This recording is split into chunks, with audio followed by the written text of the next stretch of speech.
puntong to, kasama po natin sa linyang telepono si ASEC Tonisito Umali, tagapagsalita po ng DepEd. ASEC Umali, magandang hapon po. Hapon po sa inyo, Ginoong Chiki, at sa po nating taga-subaybay, magandang hapon po. Opo, sa ngayon po, kumusta na po ang operation po ng DepEd para sa araw na ito? Ano po yung pinakamatinding naapektuhan sa inyo pong assessment?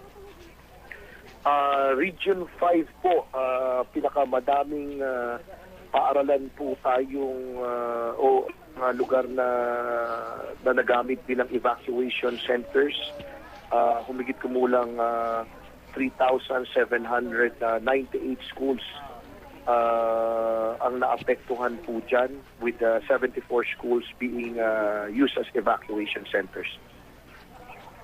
Opo, at sa ngayon nga po, magpapatuloy pa sila sa mga susunod na araw bilang evacuation center. Ganun po ba o nakabalik na po itong mga pamilya sa kanilang mga tahanan? Hindi pa po lahat ng pamilya ay nakabalik po sa kanilang tahanan. Siguro, Ginoong Jiggy, bigyan natin ng general figures ang ating mga taga-subaybay. Total divisions affected, 162. Number of schools affected, more or less 25,000. Number of schools used as evacuation centers, 187. At ang sakop po dyan ay CAR, NCR, may isang paaral na ginawang evacuation sa Region 1, Region 3, 27, Region 4A, 24 schools used as evacuation centers, 4B, 13, sa Region 5, 74 po, at Region 8, 30 pong paaralan. Basically, yan po ang kalagayan po natin sa ngayon as of 8 o'clock this morning. Apo.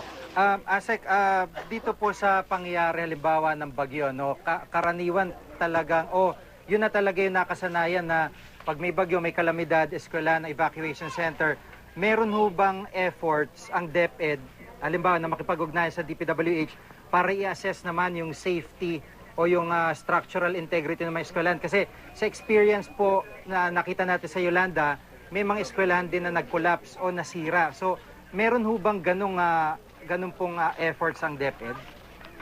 Mayroon po, Ginong Jiki, at sa katunayan lahat po ng ating mga paaralan ngayon ay in coordination with DPWH, dapat po may kakayanang humarap hanggang lakas na intensity 9 earthquake at mahigit na 250 kilometers per hour na hangin.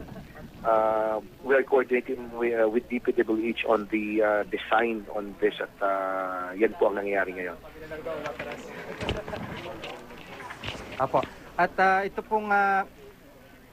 pong pangyaring ito, ASEC, ano po ang pinakamalaking pinakamalaki learning na nakuha po ng DepEd dito sa pagdaan naman ng Glenda?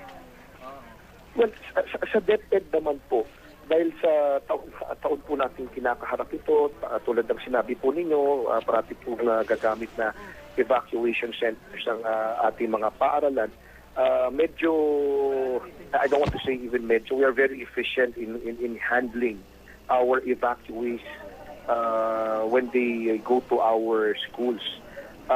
Sa ngayon po, ang ating kalihim brother Armin Luiso, meron po tayong sistema kung paano po minomonitor kung ano pong nangyayari sa baba. Alam po natin lahat na sa ngayon nasa LGU na po ang kapangyarihan na magdeklara halimbawa ng walang pasok, ngunit maski ganyan po, pero po tayong sistema na ginagawa. Ang tawag po namin dyan ay yung aming opisina, yung Disaster Risk Reduction and Management Office po namin. Sa ilalim po ni ASEC Ray Laguta po yan. Sila po yung nakipag-coordinate sa lahat po ng mga LGU officials, sa ating mga school division superintendents. At sa ngayon, Ginoong Jiggy, dahil nakalabas na po ang bagyong Glenda, we are now doing this what we call rapid damage assessment. Hanggang baba po yan, at ina-assess po natin lahat mga paaralan po nating naapektuhan dahil po sa bagyong ito. Opo. Maraming salamat po si ASEC Tonisito Umali, tagapagsalita po ng DepEd. Maraming salamat.